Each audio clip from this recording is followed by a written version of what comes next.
Where we're coming from, the cells don't have bunks. But where we are now, there are a few bunks. All right. That's not a mistake, folks. Everybody started on the floor. 2 mats, 2 blankets. The whole prison. From 1962 all the way to 1979. That's when the bunks were introduced. So Mandela, 1979, in that cell of his, there was definitely a bunk like this one you see here.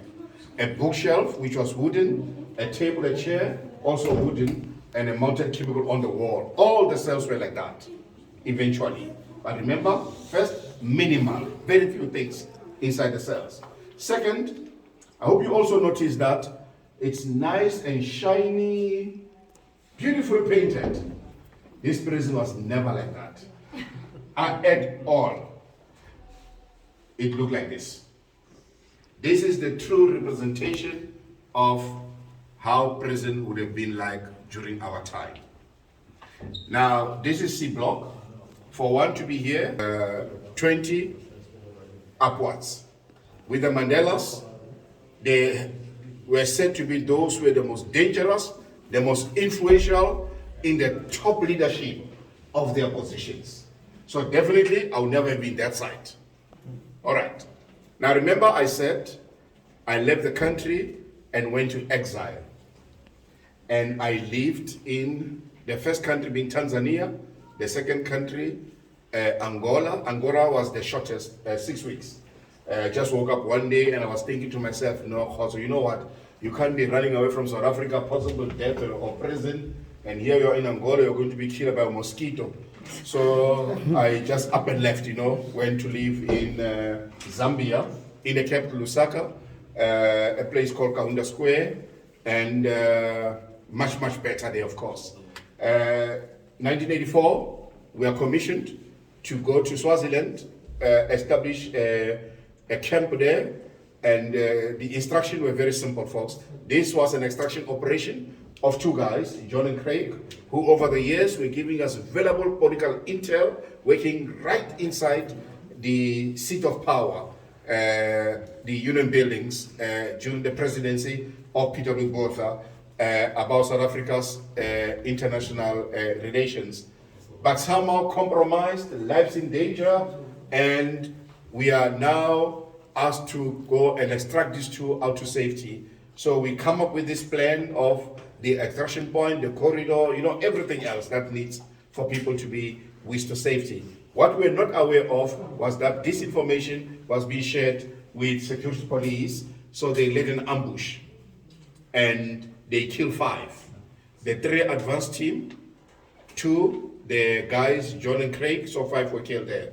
I was arrested in Secunda, which was to be the extraction point, and taken to a police station called John Foster Square, detained under what was then called Section 29 of the Internal Security Act, as amended in 82, and I was being tortured, both on-site and off-site. Actually, the very first day I arrived there, I was told that to strip off my clothes, give them the clothes. I thought they were going to bring me new clothes, even though they never took my sizes. And they were gone. By the time I woke up, they were putting water in the cell, and that's when the torture started. And it went on until the very 10th week when I reunited with the other 4 and were taken to a police station in Johannesburg, a court, magistrate court in Johannesburg called Westgate, and we are formally charged with treason. They said conspiracy to overthrow the South African government. And then we are moved to the High Court, and the trial starts about 7 weeks later, and it takes 7 months and 2 weeks to complete our trial with the guilt verdict. The guy who sold us out had 6 weeks of telling everything in the court, so that's how I know the story. And we are then found guilty on the 21st of September 84, after we've dispensed with the mitigations, arguments, and aggravating factors. I'm sentenced to 25 years. My co-accused had their own sentences. And that day, we are on the road. And this is an overnight road trip. High speed on the road, no stopping it in robots, shackled and chained and everything. Blue lights, serious VIP. And we get to Jetty 1 waterfront.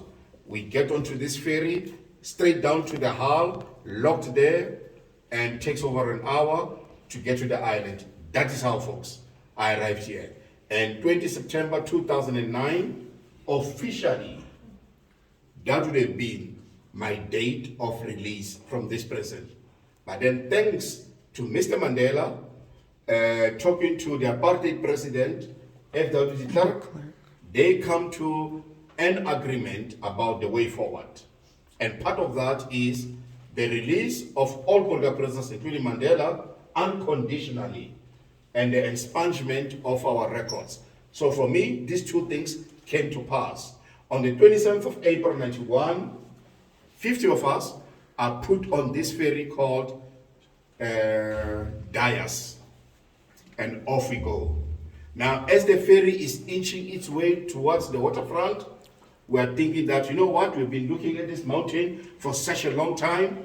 As soon as the ferry docks at the waterfront, we get off and we walk all the way up to the Temple Mountain and celebrate our freedom as free men from the island. You know, celebrating, looking at the island from up there. What we did not know is that that mountain is very far from the waterfront. So, yeah, when we got there, they were telling us, no, you can't walk. Oh, so, yeah, there was no walking, folks. So, thanks to people from the Red Cross, they organized, about 4 hours later, a bus. They took us up there. We got on the cable. We're now looking at the waterfront. We came down the mountain. Is there a problem? Oh. We came down the mountain and back in the bus and straight to Kentucky Fried Chicken. After we had a very nice chicken, 8 o'clock in the evening, I was on a flight, taking me to the airport in Johannesburg. Chock-a-block, it was full of people coming to welcome me, and we celebrated until the early hours of the morning. My family, the first time they had the whole of me was around 6 a.m. since I arrived at the 10 p.m. flight. And yeah, that's how my day one starts as a free man. And naturally, folks, once an activist, always an activist. I've never stopped. I'm passionate, committed to the ideals that brought me into this prison. And given the challenges and the problems we experience as a country, needs all of us to commit to the shoulder and the wheel. So, but I did come back to Robben Island. The first time, 95, a reunion of former political prisoners. It is that reunion that recommended Robben Island be preserved as a national monument. And the process towards that end commences. 97, Mandela signs the bill into law. And that year, this place opened its doors to the public. And 2003, I start to give my first prison tour, and I've been talking ever since. So next month actually will be exactly 20 years of me doing this. I'm one of 11 former prisoners who were entrusted with this privilege. Now, I've got one more thing to show you before I release you. Are you ready? Folks,